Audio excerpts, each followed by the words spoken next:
बिस्मिल्लाहिर्रहमानिर्रहीम। अस्सलाम वालेकुम। आज अनीसा कुक बुक में बहुत ही मज़े के रेशेदार जो है वो शामी कबाब बने हैं। और ये देखें ये कितने ज़्यादा ज़बरदस्त और क्रिस्पी ये जो है ये कबाब बने हैं।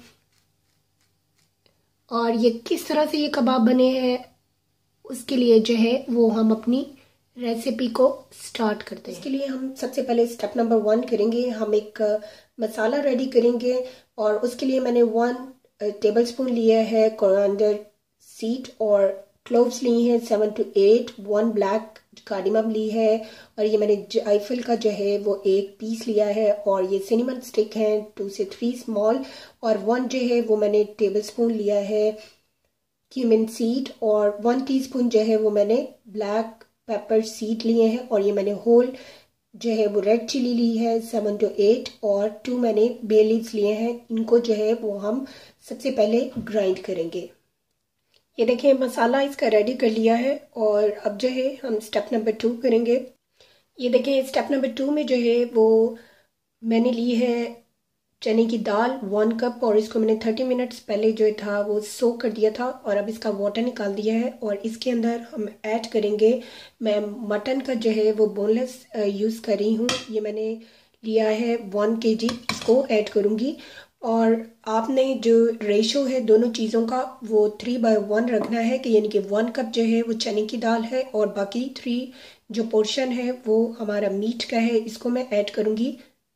और अब हम इसके अंदर ऐड करेंगे रफली चॉप किया हुआ ऑनियन। ये मैंने 1 स्मॉल साइज का लिया और इसको मैंने रफली चॉप कर दिया है और इसको ऐड करूँगी।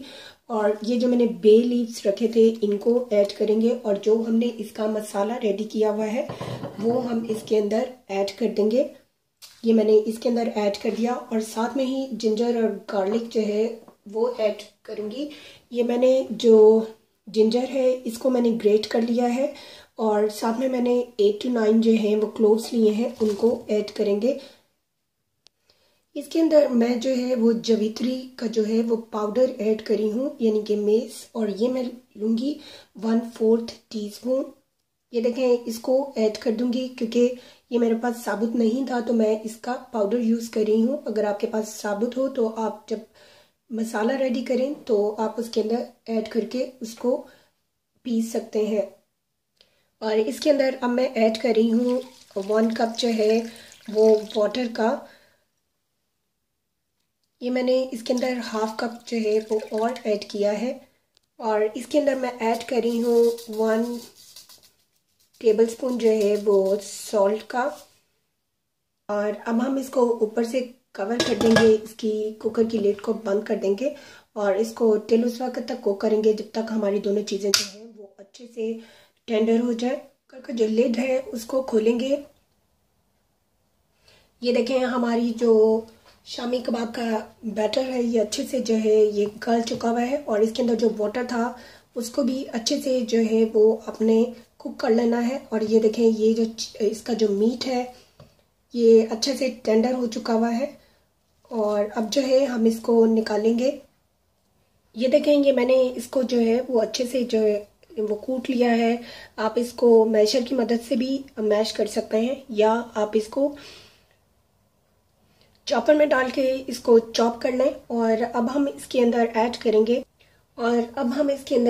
करेंगे ये मैंने ऑनियन जो है इनको मैंने बहुत अच्छे से बारीक जो है वो चॉप कर लिया है। साथ में इसमें फ्रेश कोरिएंडर लीव्स जाएंगे और फ्यू जो है वो मैंने जो है पुदीना यानी कि मिंट लीव्स वो जाएंगे और ये रेड और ग्रीन चिली जो है इसको फाइनली चॉप कर लिया है और अब हम ये सारी चीज़ें इसके अंदर ऐड कर देंगे।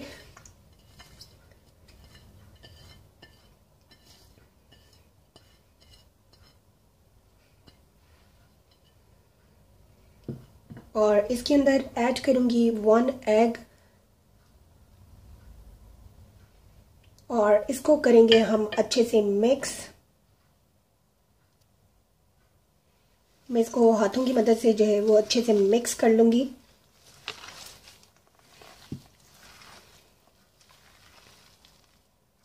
ये देखें ये अच्छे से मिक्स हो गया है और अब हम अपने कबाब बनाना स्टार्ट करते हैं।